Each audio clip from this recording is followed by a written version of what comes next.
নমস্কার, সবাইকে ওয়েলকাম আমার ইউটিউব চ্যানেলে। তো আজকে আমি বানাবো কেক। তো কেকটা স্পেশালি আমার হাজব্যান্ডের বার্থডে উপলক্ষেই বানাচ্ছি, কিন্তু কেকটা বানানোর পরে আমার মনটা ভীষণই খারাপ হয়ে গিয়েছিল, কারণ কেকটা পুরো গন্ডগোল করে ফেলেছি আমি এর আগেও কেক বানিয়েছি, কিন্তু এরকম কোনো দিন হয়নি। জানি না সেদিনকে কী হয়েছিল আমার। ভাবছিলাম কেকের এই ভিডিওটা পোস্ট করবো কি না, তো ভাবলাম কষ্ট করে যখন করেছি পোস্ট করেই ফেলি, যা হবে দেখা যাবে। তো এখানে নিয়েছিলাম আমি 10 প্যাকেট বিস্কুট। তার থেকে দেখি 2 প্যাকেট বিস্কুট খুঁজেই পাচ্ছি না।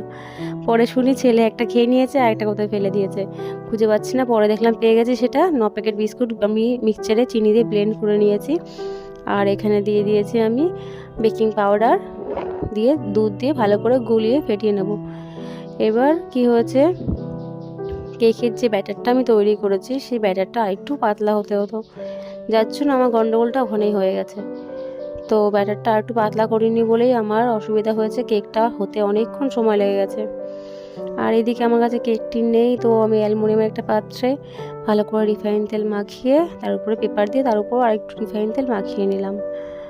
সত্যি বলতে আমার এরকম কোনো দিন হয় না, আমার নিজেরই মনটা খুব খারাপ হয়ে গেছে এত কষ্ট করে করার পর।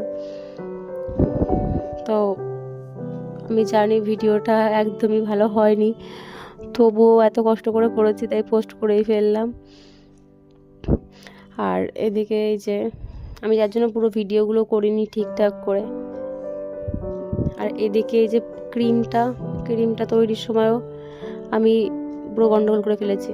আর এই যে হোয়াইপিং পাউডারটার মধ্যে ভ্যানিলা এসেন্স দিয়ে দিয়েছি, আর চিনির শিরা জাল দিয়ে রেখেছিলাম, ঠান্ডা হয়ে গেছে তবে এটা দিয়েছি। আর একটু দুধ দিয়ে ভালো করে গুলিয়ে নিয়েছি। যে এই কেকটা হতে আমার অনেক সময় লেগে গেছে, প্রচুর খাটনি করেছি এর জন্য, আর গন্ডগোল হয়ে গেছে। সব দিকে ক্রিমটাও ভালো করে করতে পারিনি, কেকটাই দেখো পুরো ভেঙে গেছে। মনটা খুবই খারাপ হয়ে গিয়েছিল, অনেক মন খারাপ নিয়ে আজকে ভিডিওটা পোস্ট করছি।